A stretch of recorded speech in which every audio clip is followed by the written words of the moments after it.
The Global Talent Visa is an amazing visa if you are a software engineer with experience working in product companies and you want to build a life in the UK. If you're interested in getting this visa, please continue watching.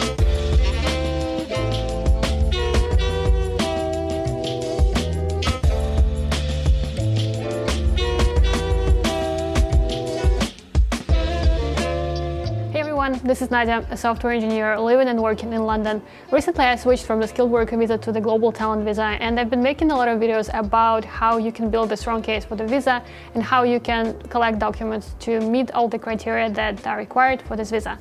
As a little reminder, the criteria are divided into mandatory and optional, and when it comes to the optional criteria, there are 4 of them and you just need to fulfill 2.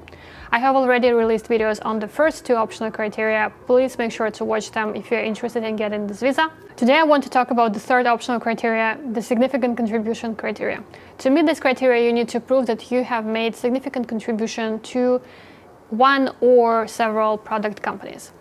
In order to start working on proving this contribution, what I would suggest you do is just to create a separate Google document for each of the projects that you have worked on, specifically the ones where you can measure the impact of your work on certain business metrics. So in general, this criteria is all about numbers. So the significant contribution, in this case, the word significant refers to numbers. And funnily enough, those numbers don't really need to be very impressive to still be valid and help you meet the criteria.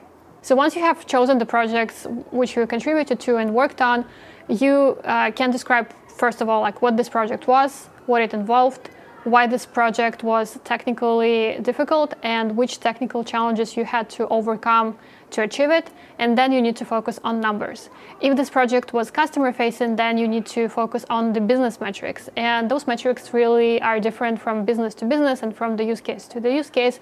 You need to describe what kind of change your project brought. So you can focus on how the conversion of free users to paid users increased in percent, how many more people started signing up for your product or downloading it or installing it. You can kind of grab a screenshot from the Apple Store or Google Play Store and show that your app was, for instance, number 100 and then it became number 10 and things like that. Then you can show that maybe the average deal size increased because you added a new feature on top of an existing one. If you're a software engineer who never really cared about any of the stuff, it's fine. There are people who are paid to care about all of those things.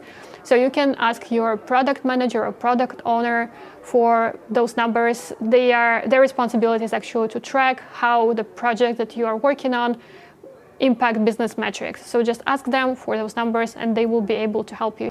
If this work wasn't really customer facing, it was kind of internal facing. So for instance, you were working on a big refactoring project.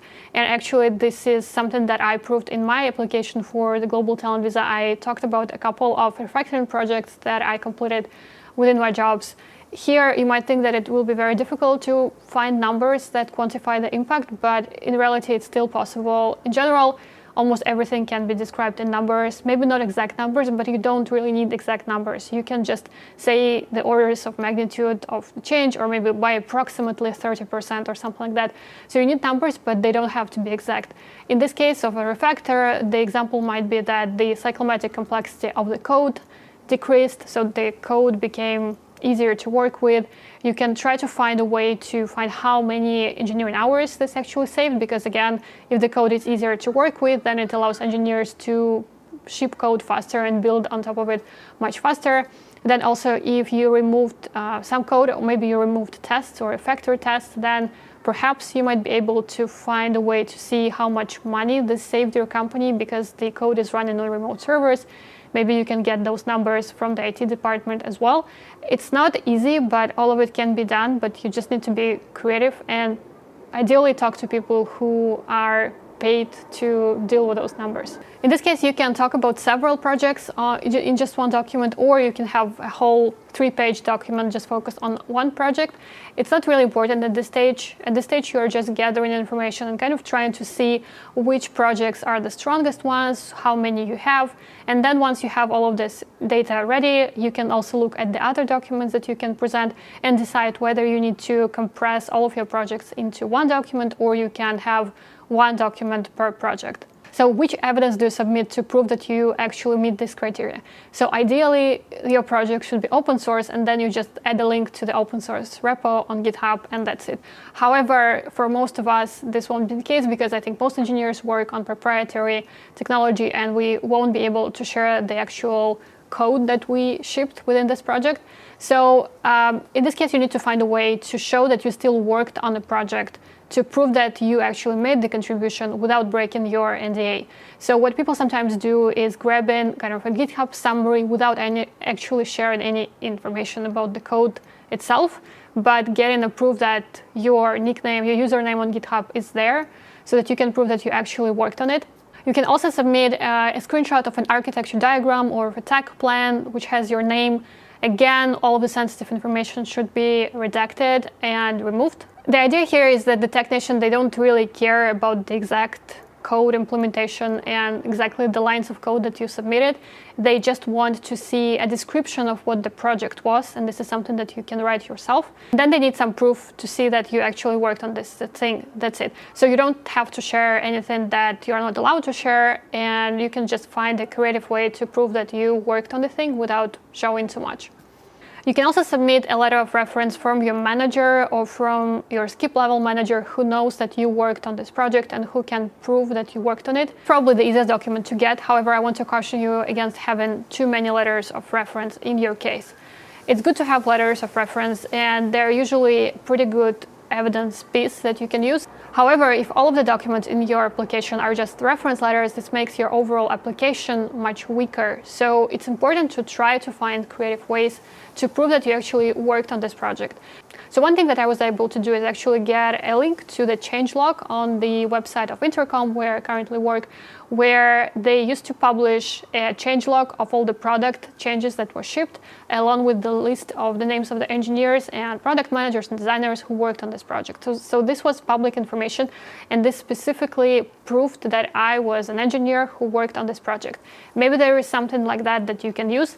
If there is nothing at all that you can submit, you can always rely on getting a reference letter from your manager, and this is in addition to the required 3 letters of recommendation that you need to submit. I will talk about letters of recommendation in a separate video. So also you can submit any positive feedback about your work from your managers, your colleagues, or any other people at your place of work. So this can be a screenshot of from your performance review or feedback that you receive from your colleagues in whatever tool your company uses. This can be something mentioning you and all the great work that you have done specifically to the project that you focus on. So this is a way to prove your contribution as well, and also additionally to show that you are kind of praised as being a leader in this area. So this is something that helps with your mandatory criteria as well.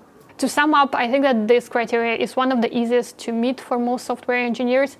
A lot of engineers go for the first optional criteria, the innovation criteria, and they actually get rejected because that criteria is super subjective, and the assessor from the technician, they might say that we don't think that your contribution was innovative enough and your company wasn't really innovative, and basically they say you don't meet this criteria. And what they do, they won't actually think, hey, maybe this meets another criteria. No, they won't do it. They will just reject your application, and you will have to appeal, kind of go through this process again.